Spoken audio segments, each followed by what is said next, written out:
Good evening to all of you, and it's a pleasure to see you this wonderful evening for our July webinar, where we shall be discussing on how to practically develop EI in leadership. And I am Jonas, your moderator for today's webinar. I will briefly take you through a summary of what we have been going about emotional intelligence before I let the speakers go on and give us what they have prepared for us today. So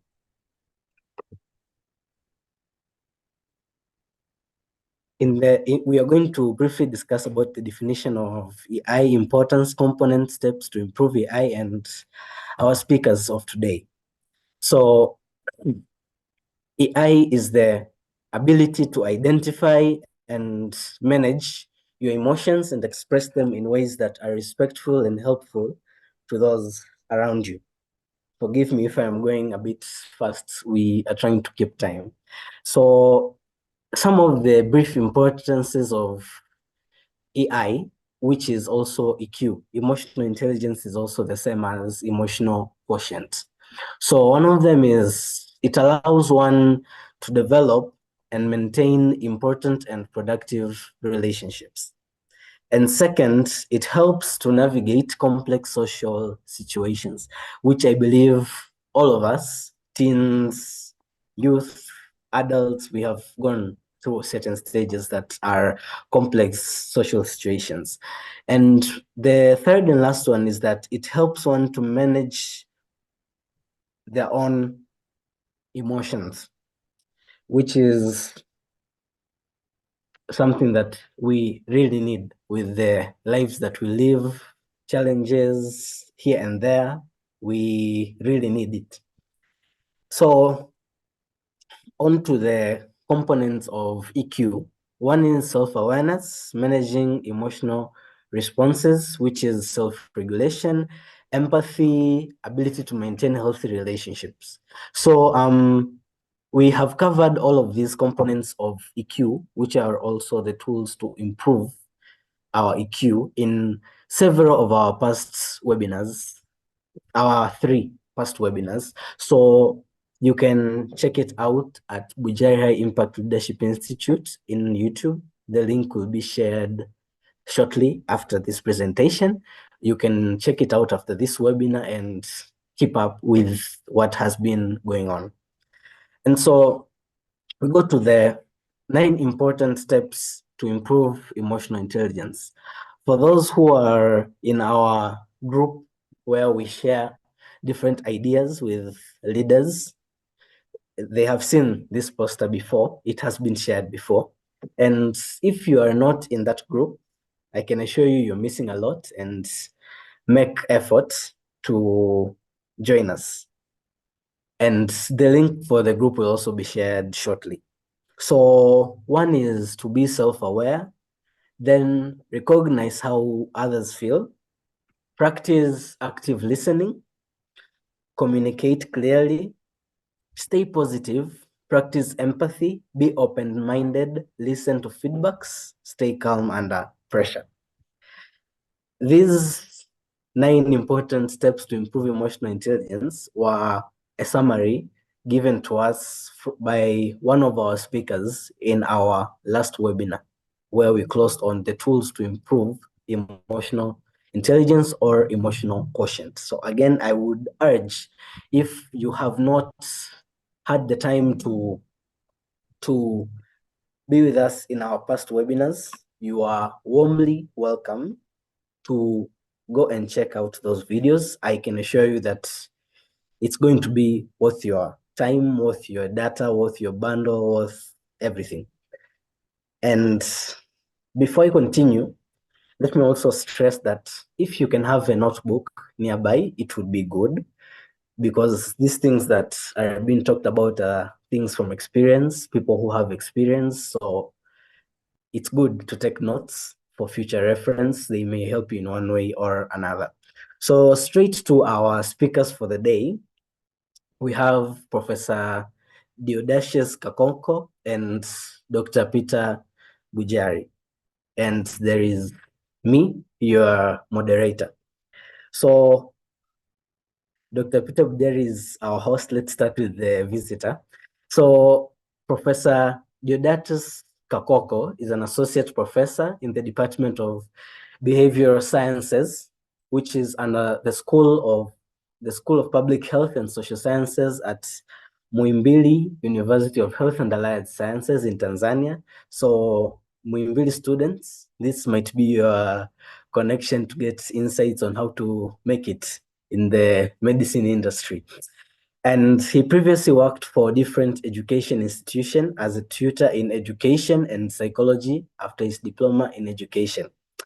He participated in various health interventions in the country, including COVID-19. I think we all know that. So I think now we know the kind of people that we are hosting, big important people with enough experience to take us through. Also, his previous leadership experiences include being the Dean of Students, the Director of Continuing Education and Professional Development, and currently the Dean of School of Public Health and Social Sciences at Muhimbili University. Again, Muhimbili University students, this could be your lecturer, could be a chance to listen to him outside class, get something more. And now we go to Dr. Peter Bujari, who is a graduate of the Cambridge Institute of Sustainability Leadership on High Impact Leadership, a global citizen, public health and development practitioner. He has been a medical doctor, public health and business administrator for 20 years. Dr. Bujari is a member of leadership group of Action Global Health Partnership, which is positioned to address diseases of poverty, TB, HIV, and malaria. In his endeavors, Dr. Bujari embraces 5 values, namely respectful, authenticity, tenacity, and integrity. See, these are pillars for very great leadership. You could copy them and make them also your pillars for your leadership journey. Also, Dr. Bujari is the co-founder and first and incumbent executive director of Health Promotion Tanzania. And also he is the president of Bujari High Impact Leadership Institute, the institute that has given us the platform to hold this webinar today, whose aim is to support current and future leaders to be of high impact. So as you can see, it's written Bujari. So that is the Bujari that will be talking to us today, the founder and president of Bujari High Impact Leadership. And lastly, there is me, your moderator for today. I am Jonas Bujari, a student at St. Paul's University, studying business administration, and the main administrator of Bujari High Impact Leadership Institute.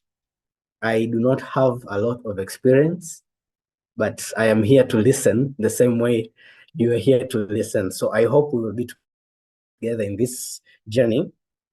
And thank you for listening. And I welcome all of you for our very interactive session.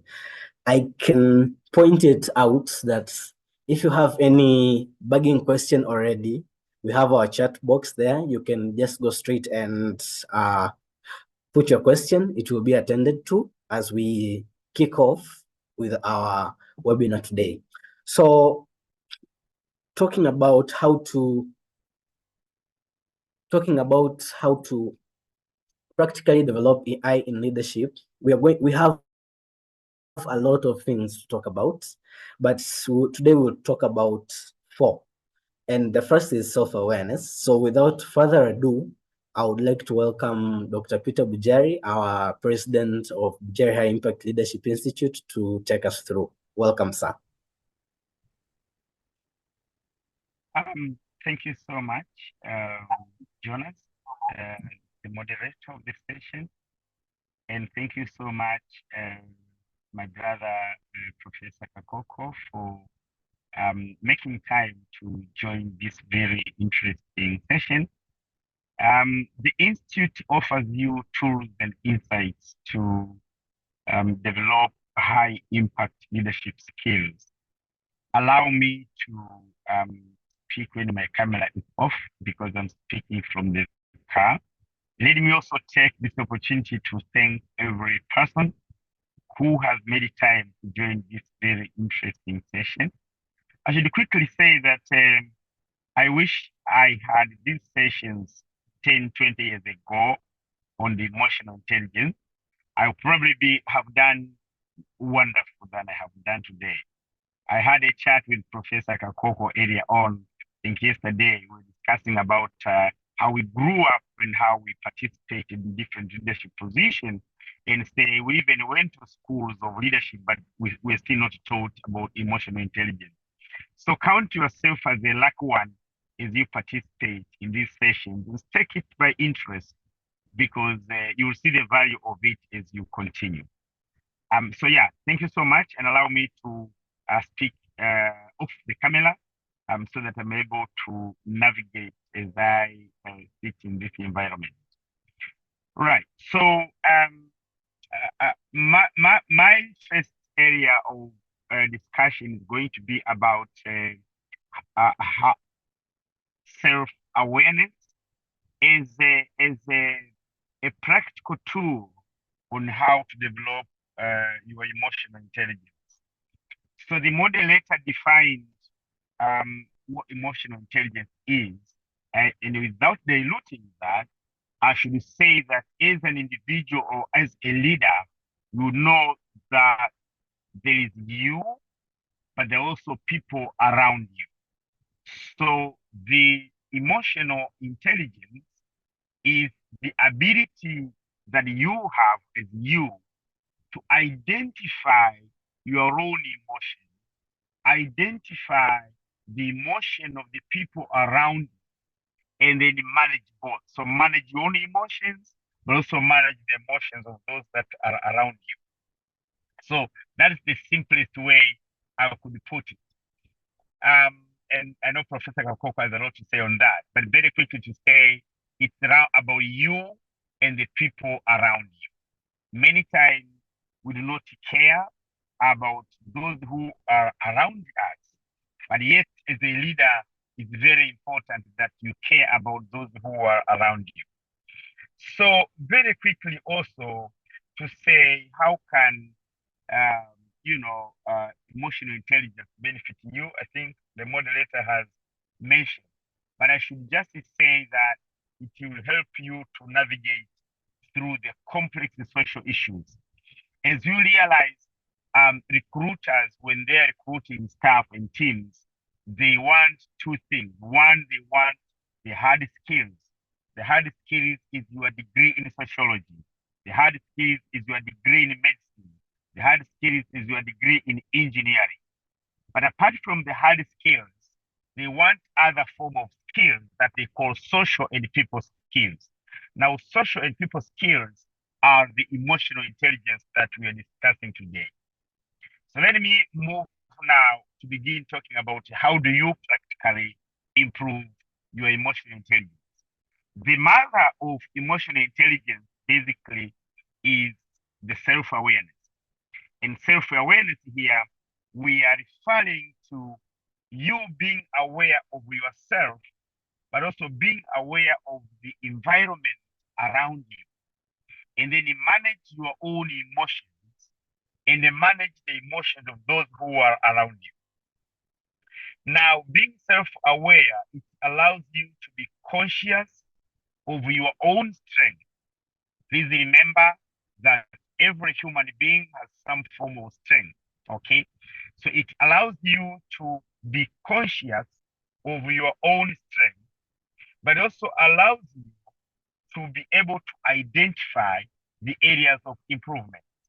In other words, you know that this area I need to improve, but this area I'm pretty good.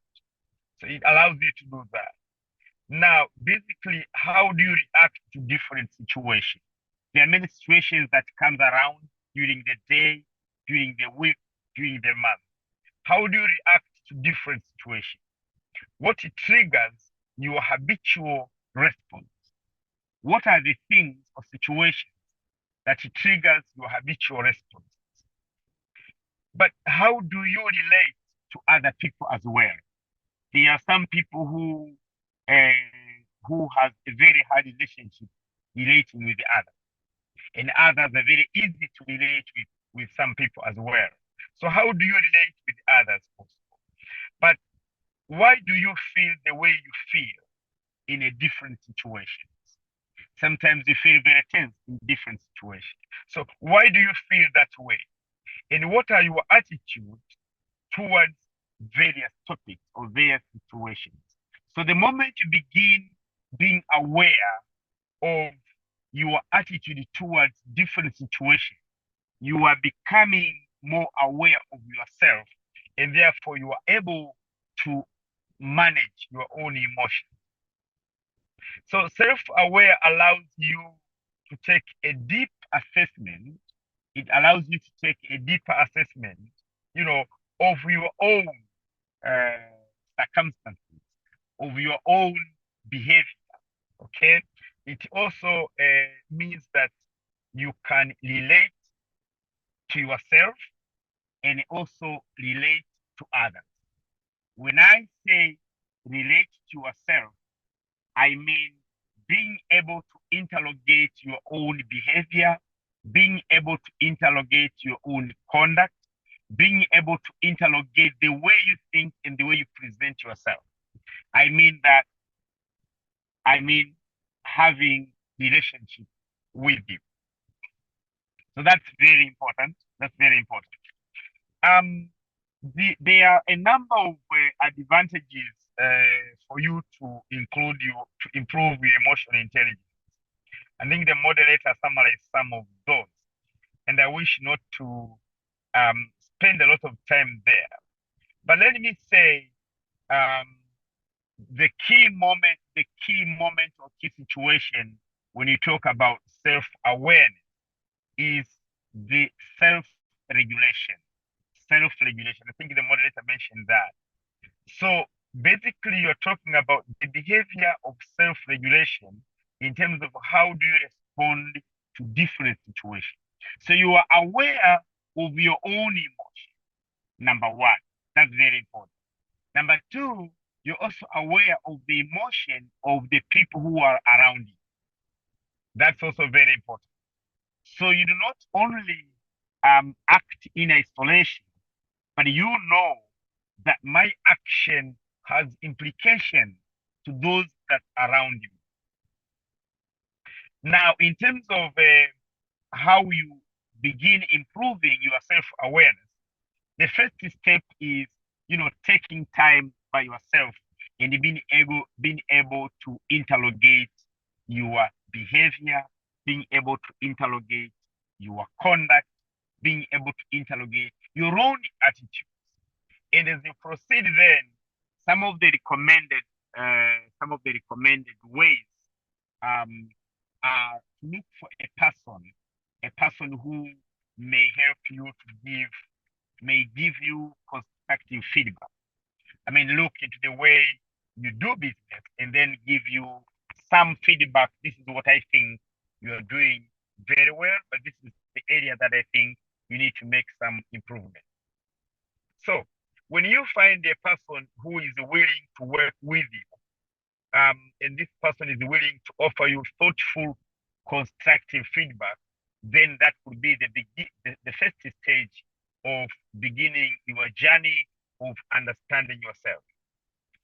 As you practice self-awareness, there are few tips that I want to quickly offer before I finish. I think I'm on 7 minutes or 8, and I want to speak for 10 minutes. Number one is to be open to feedback. Sometimes receiving feedback is not easy, particularly when the feedback is contrary to the school of thought that you have, particularly when the feedback is different from what you expected. But one thing is be open to feedback.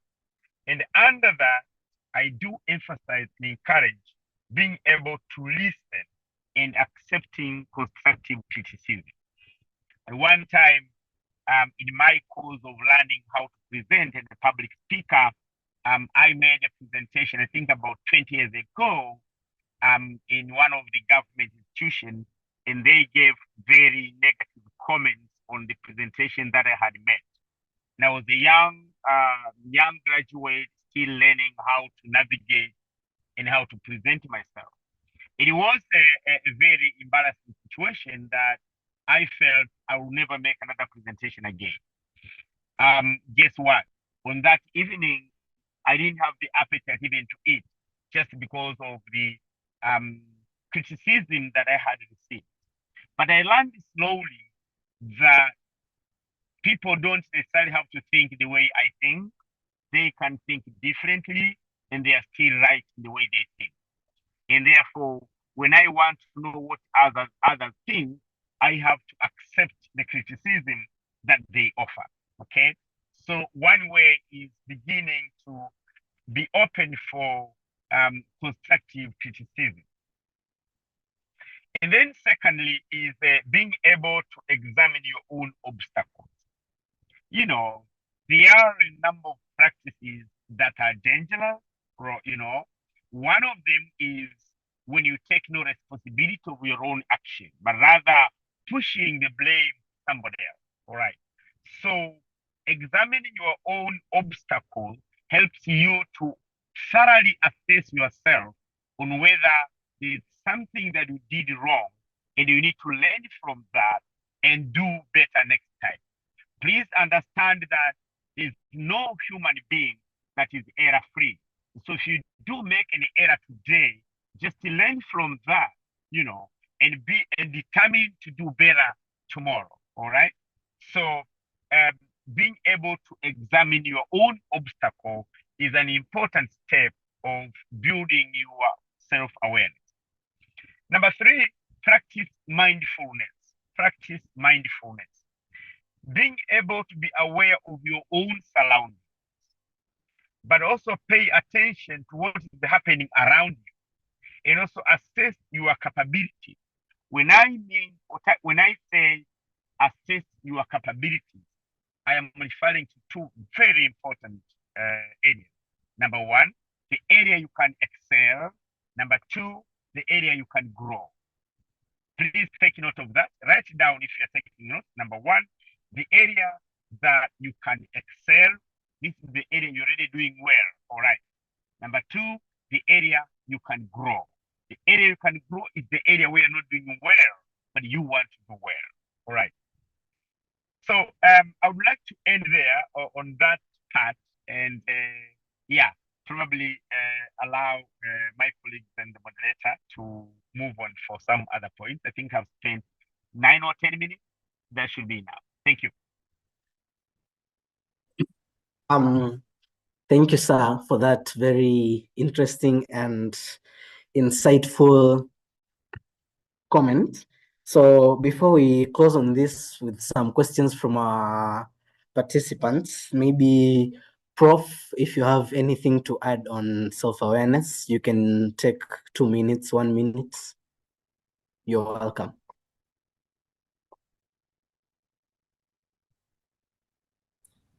Thank you, Mr. Moderator, for this opportunity on aspect of self-awareness in terms of emotional intelligence. Really, I think Dr. Bujari has put it clearly. I just want to insist one of the things I talked to him regarding these aspects. It's, as he says, one of the practical aspect of enhancing or understanding self-awareness as regards to emotional intelligence is that of the self-assessment. However, I think it needs clearly specific traits for somebody to do it justifiably. One of which is, as he says, it's not easy to criticize oneself. Perhaps, as the assignment he says, just one time take a paper, sit beside enjoy, then ask yourself about those aspects he's saying about. And you realize that perhaps what you are going to do is just to look at the positive aspects more than look at the negative. And this is the heuristic nature of human beings. Criticizing oneself is not that easy. It's not that easy, but it might take time for somebody to practice and learn how to do self criticism. It might take time for somebody to see that look at the negative aspects as a strength, not something which is negative. If I see that I'm a pride a person, if I look myself that I'm a coward, if I look myself I'm such a so and so, let's see a positive way, a positive thinking that may bring about change than being negative. So practically, I think as human beings, we have to practice now and then. I may say so as regards to that. Uh, thank you, Prof. So I see we have several questions on self-awareness. So before I go on to present your part, we have 3 questions from our esteemed participants, and I encourage to keep asking the questions. Let's keep asking the questions. So the first is a question to Dr. Bujari. What are some common misconceptions about self-awareness that you have encountered? And the second question is what are the common challenges you have faced when working on your self-awareness? And the third is, how can I be a competitive leader among the group of people who think the same as me? Prof. Dr. Bujari. Okay, All right. So thank you so much. So first of all the difficult questions to Professor Kakoko. And he's a professor. I only do the simple ones, and he will do the difficult ones. But let me say that we are sharing some ideas here. We may not be the top expert, and so if you have some additions, please bring them on. But we have been in the field for 20 years plus 30 years, and so we have some experience to share with you. The first question says, what are some of the common misconception about self-awareness? I think the most common misconception is, I know it all. Who are you to tell me? I know it all. Who are you to tell me? After all, I went to the best school. Who are you to tell me? After all, I was getting higher grades in all secondary schools, from 1 to from 6, etc., etc. So the first common misconception is not being able to acknowledge that other people are also gifted as you are gifted. And so you say, I know it all. And who are you to tell me whatever you are telling me? I think those are the common misconception that I came across. And the second one is, what are the common challenges that you have faced when working on self-awareness? I think the first one that I would say, the first common challenge is being able to accept that you can make a mistake. Yeah. So being able to accept that you can make a mistake is the commonest challenge. Being able to accept that they mean good, whatever they tell me. They're not necessarily my enemies, but they mean good in their feedback, in their opinion on my statement or my work or my presentation, etc., etc. So they mean good. These are the commonest challenges that I have found on people being able to say, I can make a mistake. It's true. But also those who are giving me comments that are contrary to what I think, they also mean good. And I think I'll leave the other one. How can I be competitive among the group of people who think the same as me? So this is Eric Faz. So basically, you have to add value. For you to be competitive, you have to add value. In other words, you have to bring what they don't bring. If you have the same thinking, you have the same practice, then you cannot be competitive. For you to be competitive, you have to add value. In other words, you have to show something peculiar that they don't present. Okay. And that is what will set you apart from the rest of the group. So these are my insights into responding to the questions that were asked. Moderator, with your permission, I hope Professor Kakoko has some additions. Yes, Prof, you may give your addition on the same, and you can just proceed to make your presentation on the second aspect, how to recognize how others feel. So you can give your brief on the question and just proceed. You're welcome. Yes, maybe an additional question that had been asked is on the key components of emotional intelligence in leadership.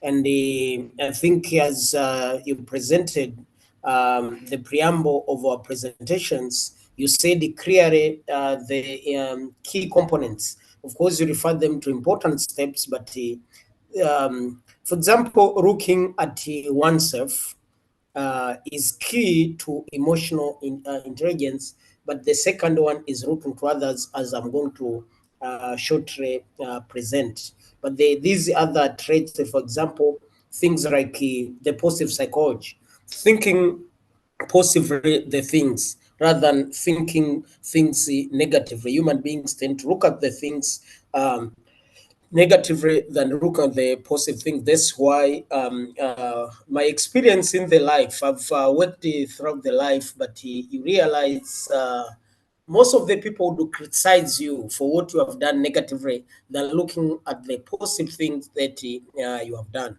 At the end of the day, if you are not, you don't have good self-awareness, you may end up developing some sort of you become emotional. And when you become emotional, then you are likely to be the loser. So it's very, very important for everyone to look at things positively than looking at the things negatively. But one of the great or the key misconception is not to listen to others, as Dr. Bujari says, that people may tend to look, or people may tend to feel that I know all. And if I know all, I don't need to reason to others. That's really a blasphemy that most of us do. Currently, I'm serving the office of the Dean of Students, the Dean of School of Public Health. It's very easy for me to think much more easier as people, as I've taken the office, to feel like now being the Dean, I know. You see, I know the direction. I know where I want to go. So ultimately, you cannot become a good reasoner. You cannot heed what others are doing. And as a reader, you find yourself in the ruin. But it's not that easy. It's not very easy. I have experienced that most of the people, when they go into leadership, they start well. But after a very short time, they lose the direction. They don't go to the direction that they wanted. And one of the things is that kind of the feelings of that pride that I know, or as the Dr. Bujari says, this is one of the grave mistakes that people tend to do. And at the end of the day, it doesn't bring the good fruits. So as you have allowed me, let me go to I see my sharing might not be very easy. For the sake of time, let me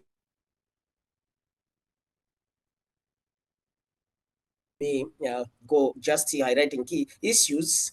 We talked about issues of awareness which are critically important.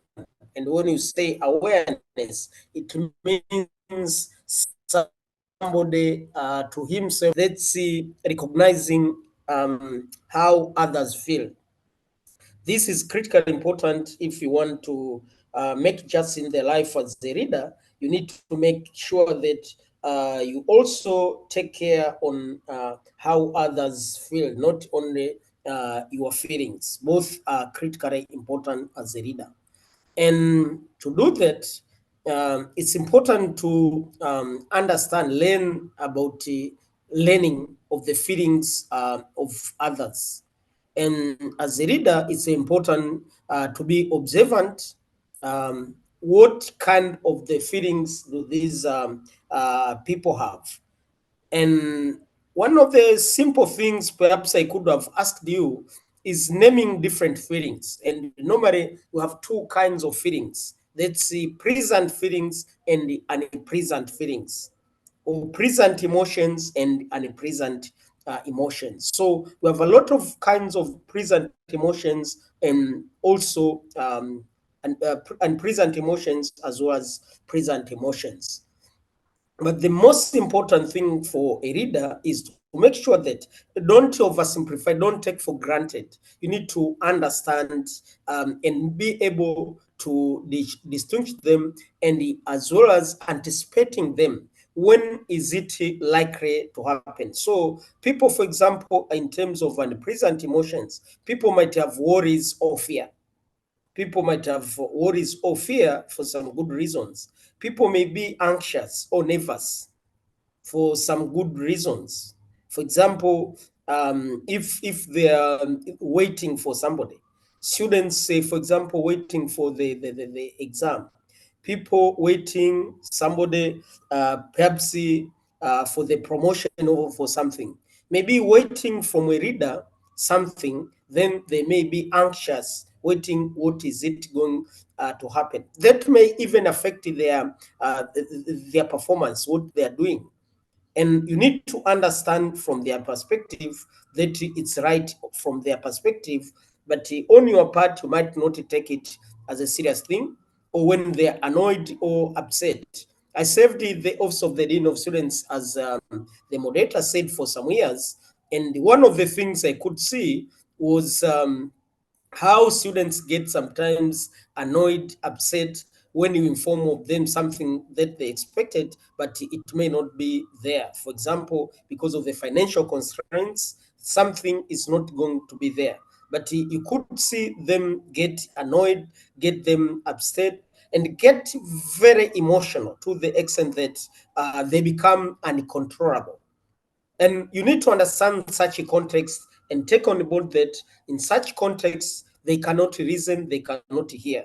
But there are also present emotions such as joy, people when become glad, or when there are some sort of fans, or people are humorous. That's the other side of the coin. But remember, as one of the readers of this country said, sometimes when you are emotional, sometimes you may say something you didn't expect. You may even promise something you didn't expect.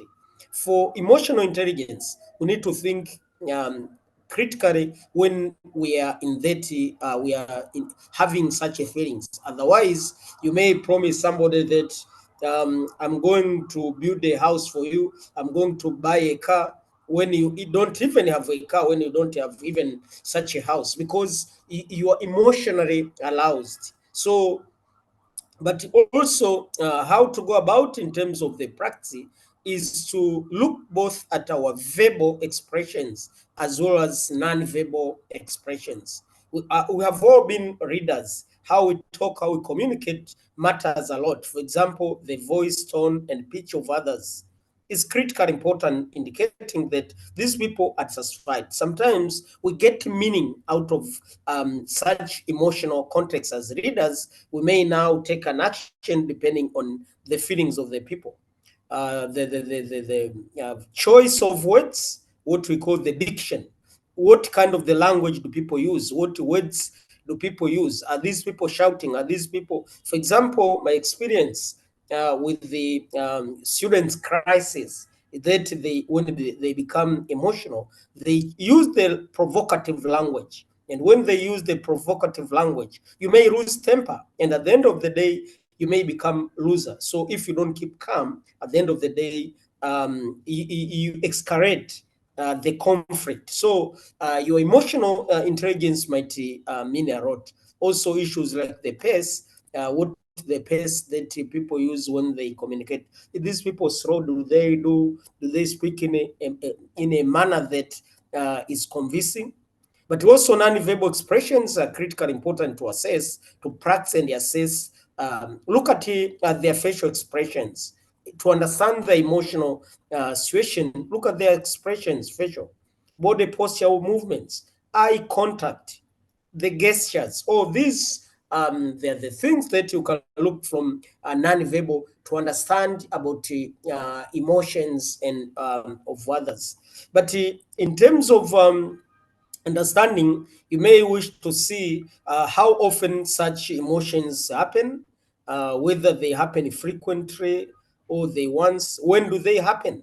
When are people emotional? When are they less emotional? Somebody says that people are less emotional during they have positive or present emotion during the weekend than other ordinary days. I don't know whether it's true or not, but these are the feelings. These are the feelings of the people. But to learn about the feelings, in given this situation, is this mild? Is this medium? Is this moderate? Is this strong? This is severe. So as a reader, you have to see and understand. For example, facing young people always, they may become troubleshooters to test you. But look at them. What level? And you may take the right action. Sometimes readers may not be able to read or to understand people's emotions and fail to take the right action. And sometimes they may suffer for the consequence. People may harm you because you couldn't see their emotional status and understand. I've that experience at the former dean of students, and as a reader at different levels, I realized that's one of the key challenges where people. Once I was the chair of the school board in one of the secondary schools in this city. And one of the things I realized when we're discussing about students, sometimes the headmaster became emotional over the students' actions. But sometimes at the board, I was the chair. I had to calm him down, ensure that he could reason, he could get the feeling of what they are saying, he could get the feelings of the parents, and later on, coming each side, we could discuss and get out of that situation. Otherwise, we couldn't understand each other. We couldn't get what each part was saying. So, learning about the magnitude, is it big, is it small, understanding of those feelings is critically important for somebody to understand. By now, let me stop there. Perhaps Dr. Bujari can add some few grains of salt in the pot. Welcome. Dr. Bujari, you are duly welcome for some comments before we attend to the questions that we have. You're welcome, sir.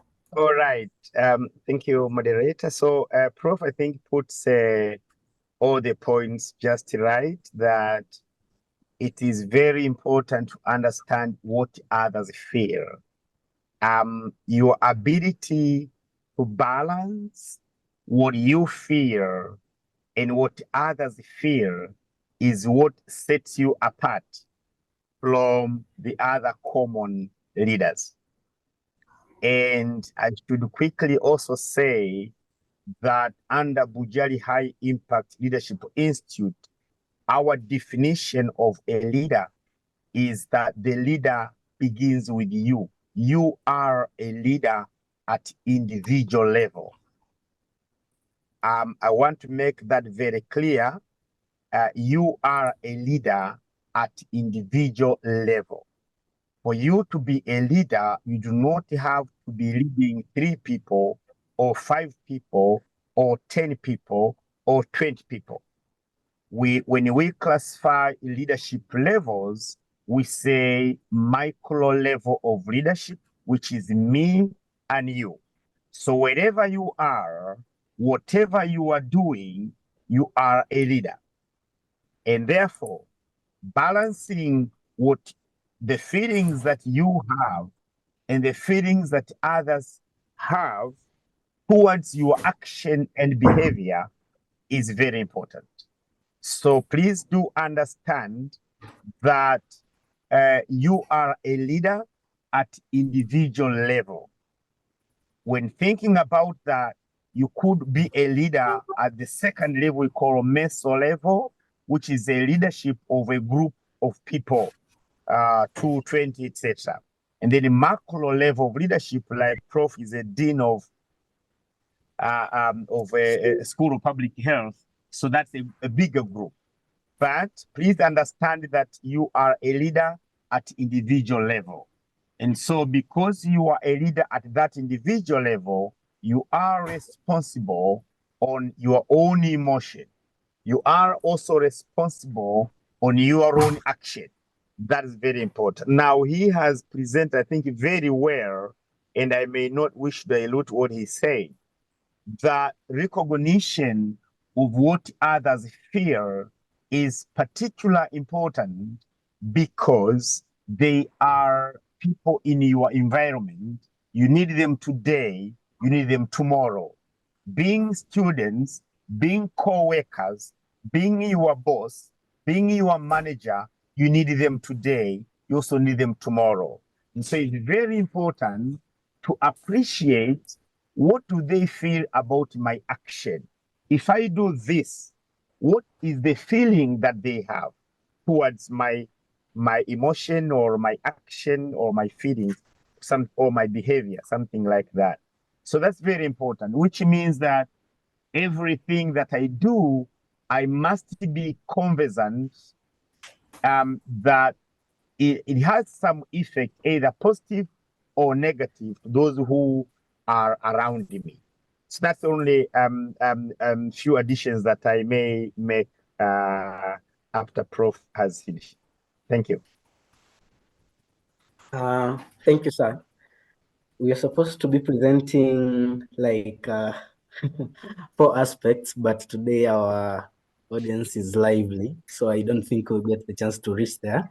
So let's quickly attend to the questions that we have. I'll start with the first 3.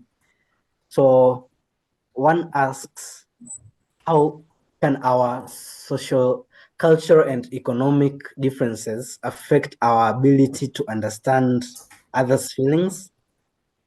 The second question is, how can I effectively balance emotional intelligence with the demands of the fast-paced leadership role?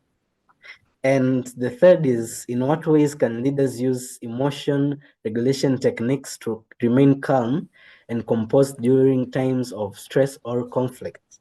These 3 questions I would like to delegate to Dr. Bujari. Then, Prof, you will attend to these other 3 questions that we have here. Dr. Bujari, you're welcome. Oh dear, lovely. So I think Prof has more experience than I have, so I would be very happy if he can cross interact with my intervention. But let me quickly share some insights about my view and perception on the questions. Number one is that whether the social, cultural, economic differences can affect our ability to understand others' feelings, and my answer is yes. My answer is yes. So I'll give quick example. Some cultural perception believe that women deserve to be tortured, deserve not to be listened unto. So such cultural practices may certainly hinder your ability to listen to others, your ability to appreciate what others feel. So my answer to that question is yes. And that's a quick example that I can give. How can I effectively balance emotional intelligence and with the demand of the fast-paced leadership role? Let me say that in the 21st century leadership, emotional intelligence is very important for you to be a high impact leader and an effective leader. Why is that important? It is because human beings are emotional beings. Human beings are emotional beings. Let me repeat that. Human beings are emotional beings. And therefore, your ability to balance between their emotions and your emotions is the status that sets you apart on your leadership qualities above others. And so if you want to be a high impact leader, an effective leader, you gotta be sure you're able to balance your own emotion and the emotion of those around you. Remember, that's how you build your team, right? That's how you encourage people. That's how you increase productivity of your team. So the way to be an effective leader is to make sure you improve your emotional intelligence.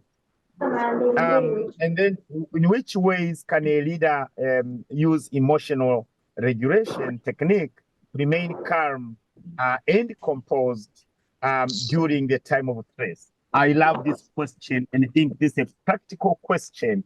I love this question. Let me share an example. I used to get so stressed many years back, and I began learning technique on how to be myself, but also handle difficult situations and complexities as they come. And the one trick that I used to do is that when something is being presented unto me, my first reaction is a smile. No matter how bad it is, how good it is, my first reaction is a smile. And sometimes when I smile, I don't necessarily mean to smile, but I'm taking the time to chew and also begin to understand the situation before I react to that particular situation. One time, my staff came to my office and told me, Mpugenzi, we don't understand you. I say, what is it? And then she said, every time we're in a tense situation, you are smiling. What's wrong with you? And I said, no, nothing is wrong with me, but I have learned to take all the situations okay and then manage them as they come. So one trick or one approach that you can use in a complex conflicting situation is when a situation is presented to you, take a smile, take a deep breath, all right? So as you take a smile, as you take a deep breath, your adrenaline in the body are getting regulated, and you are deciding what to say, what not to say, whether to say something or not saying anything. So that's very important to share. And this question is very, very particularly important for this topic. Moderator should end there. Thank you. Thank you very much. So, Prof, let's go through these three questions briefly as you can, so that we can. Yeah, thank you, Mr. Moderator. I think also I echoed the sentiments of Dr. Bujari, given his experience on handling. Part of it, he also addresses the fourth question on the importance of emotional understanding in peacemaking as a peacemaking tool. Really, if you don't appreciate and understand the emotions, you may do harm than good. Now, the question is, how have you managed this challenge? For example, as the dean of students, one way of managing these challenges is to communicate. I later briefly talk about communication. One way is to communicate.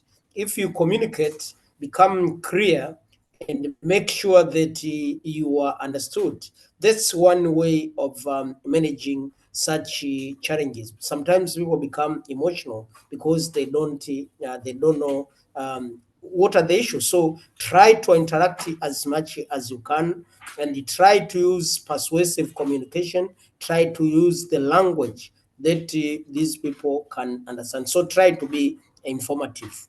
But how can readers create an environment where team members feel safe, giving, receiving feedback about emotions and the behaviors? This depends on the approach, the methodology that you use. There are a lot of typical examples explaining people discussing and appreciating. I think Dr. Bujari is a good example. He said that previously he didn't have such maturity level of handling emotions as he has now. It might be because of the age, it might be because of the context, it might be because of the time, but he really put the context in which these people can feel that you trust them. You trust them, you see them that they are very important. They are very important. What they communicate is going to be useful on your part. And but if you feel them to be useless, automatically you're going to provoke their emotions, then they could reason for the feedback that they get. Of course, the one way of doing it for readers to get use for the people to receive and get feedback, it's practicing such skills in much more harmonious way. If they practice that in a harmonious way, they may do it in a disharmonious way. But lastly, in a case, as an example of a reader who effectively use the emotional intelligence to read their team through the challenge. Of course, I cited some examples. The dean of students, how we managed to use emotional intelligence to understand. Some of you might remember there were fracas, boycotts at the university. I see some of the university dons here in this group. Dr. Mwangu, who used to be the former also dean of students, is here in this group. Remember how students provoked us during the graduation day, during it was it was scientific dissemination day. They came picking our papers, throwing them. You see, they wanted somebody to trouble them. When you trouble them, then they trouble back. And you know, these are young people. So you try to understand them. You try to understand that they're in a group dynamics. And when they're in a group, they can behave like that. Given their age, they can behave like that. So you try first to understand them so that you don't do harm in that particular context. But later on, it's when, and that's why the government has also the same tendency that, yes, when there are boycotts, you try to make sure that people are separated. When they are separated, it's when you can deal with them. But you don't do it on the spot, otherwise, you may do harm than good. That's what I can say. Thank you, Thank sir. Thank you very much. We are today the session is very interactive. So we have a comment from Josias Balizio. He says emotional intelligence is a broader topic, but one of the key contributors are some of the positive daily habits such as eat healthy, having enough rest, spiritual practice such as meditation and prayers, socializing with friends, and fun. And we also have a comment from Jay Msheru, who says, as a leader to a group, there are two sides of you. There is the professional side and the personal side. There are instances where those people do exist in the both sides of life. An example, they work for you, and on the other hand, they are your friends or family. How do you create a difference in how you handle your emotional relationship with the team in such an instance? I would invite Dr. Bujari to speak about this, as he also goes ahead to speak about active listening in brief. You're welcome, sir. So there are a couple of comments there, and maybe we don't have time to deal with those things, all of them together, but emotion is a product of various inputs, various inputs. The way a person behaves now is an output of different inputs from his or her environment. And so that's very important to appreciate also. Let me say something. Let me say something that might benefit many of the people here. Remember, I said you are a leader. Now, let me take an example. You are leading 2 people or 3 people. Let me say you are leading 2 people or 3 people. Okay. These people that you are leading, they expect you have the answer to their challenges. They expect you have the answer, the problems that they're going through. When they look at you as their leader and you look worried, then your people will even be more worried than you, because they will say, kama kiongozi wetu ndo ana wasiwasi hivyo, ndio ameogopa hivyo, sisi itakuwaje? So as a leader, depending on what situation that you're going through, or your company is going through, or your department is going through, as a leader, you need to remain calm, even under difficult situations. And I don't think I have enough time to respond to the question of Edson. And I also see, I do agree health eating is important. And see another question just coming. Let me continue to briefly talk about active listening. And I'll just give an example on that one. So I am very brief. I sit in my office and somebody comes in my office. And when somebody comes in my office, I close the laptop and fold my arms and begin looking at that person who has just came in my office, listening to what this person has to say. And so this person describes his or her situation when my laptop is folded and closed. And at the end of his presentation, I begin discussing or responding when my laptop is closed. And then we go in a meeting sometimes, and this person had another experience. He had gone into another office and somebody was talking to him at the same time was writing on the laptop.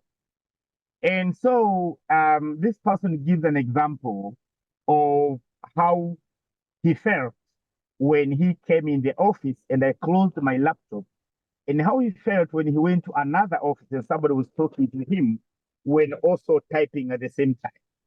The description that he gave was that it was very embarrassing, almost feeling to stop presenting, because when somebody was still typing and listening at the same time, he felt that he was being disvalued. And so his ideas were not valued at that point in time. So I want to say that active listening is very important characteristic of a leader who is an effective leader who uses emotional intelligence. And a few very quick tips I should say there.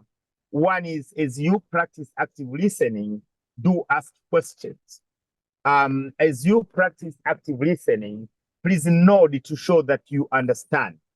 As you practice active listening, please show a smile where a smile is needed, or frown where frowning is needed, but show non-verbal actions. Avoid disruptive behaviors as somebody is talking to you. You know, identify some quick areas where you can actually, you know, repeat a phrase to show that you have been listening and you understand, you know, what the presenter has said to you. I would like to end there. And moderator, I have to go because I have another appointment exactly at 6:30. So I have to go as you conclude the session. And I do pray that next month we come on time so that we're able to start on time. Thank you very much. Thank you, sir, for your time. And Prof, if you could briefly finish up your point on how to communicate clearly. It's okay. You can use 2 minutes. Yeah, thank you, Mr. Moderator. I'm going to be as brief as possible in that because some of the things we said are related to communicating clearly.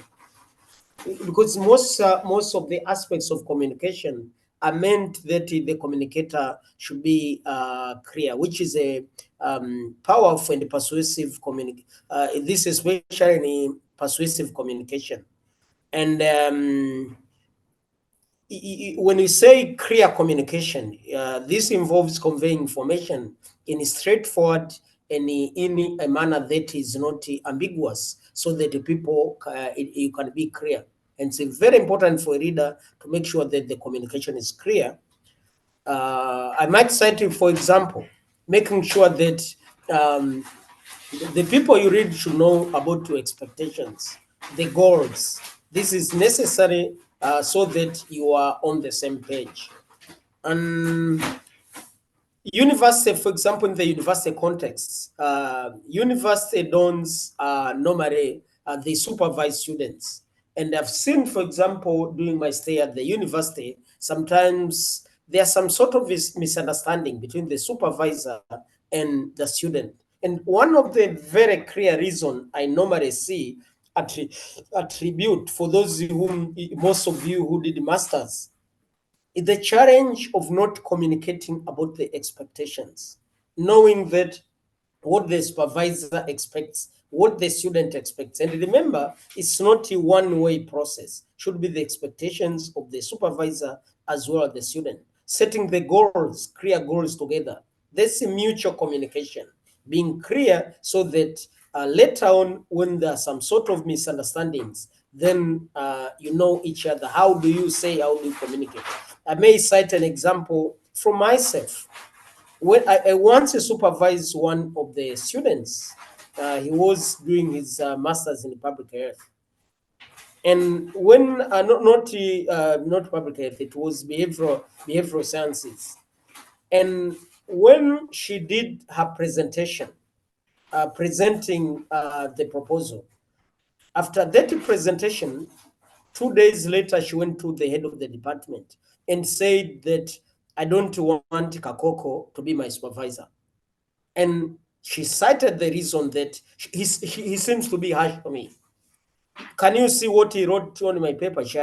I had put some comments on PowerPoint presentation as I had printed it before, saying that be critical, think through this process. So I think the language that I used was the language which provoked her and say that I look like a sadist.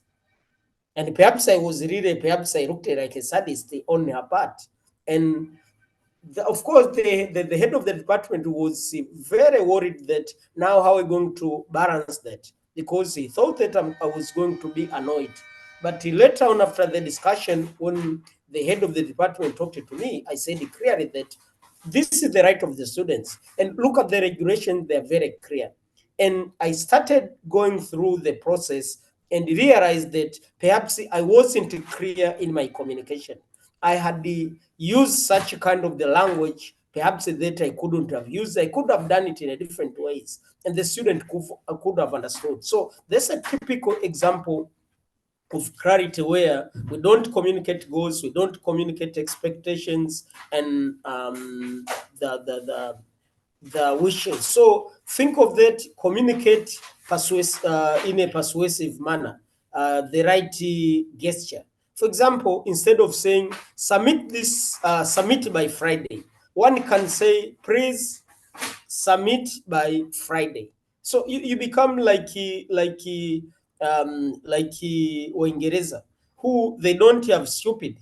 They normally have the language that represses stupid.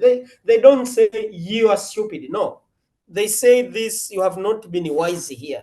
So it's the same thing that they want to convey, but it's the way. But I've seen most of the readers, and I think let us be very sure we think of how we can manage this in leadership, because it's becoming a huge challenge in this country. When people get the higher positions, they forget, they start to use abusive language.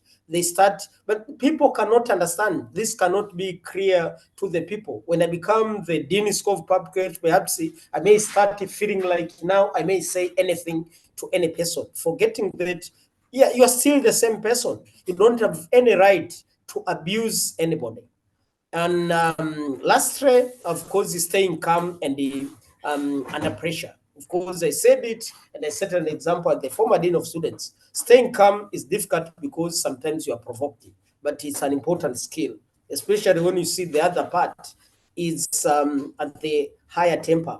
Try to learn how to keep calm, how to stay very calmly. So, in the nutshell, I can say emotional intelligence is very important, and it looks at both sides. Your side, as the reader, but at the side of the people whom you read. That's very important, to accept how people feel without being judgmental. Never be judgmental. I started an example of my student where I came to realize that perhaps I shouldn't judge. I shouldn't judge her. And nowadays, she's a big person in the ministry. I interact with her. I meet her during the meetings. We are very happy in our life. But the second, accepted that emotions are normal. Dr. Bujari said about these emotions are normal. Let us, we live with emotions, whether they are good, whether they are bad, whether they're negative, whether they're positive. It's a normal trajectory, it's a normal response of the human being. It's an excitatory process of the body, and we try to inhibit it. And the third one, try as much as possible to be objective when it's in an emotional situation. And when you become objective, you avoid to be judgmental. Thank you. I present. Thank you very much, Professor, for today's session. And I want to thank each one of the participants that have been able to be with us today, each one that has asked a question, each one that has joined us early enough and we started together. And for those of us who came in late, next time, let us try to keep time. And so for the questions that were not answered, the answers will be forwarded to our emails and we will see the answers there. The speakers will answer to the questions and we shall find the answers there. So I want to personally thank you for attending this event, this webinar today, and I hope to see you next time. Have a good evening. Thank you very much.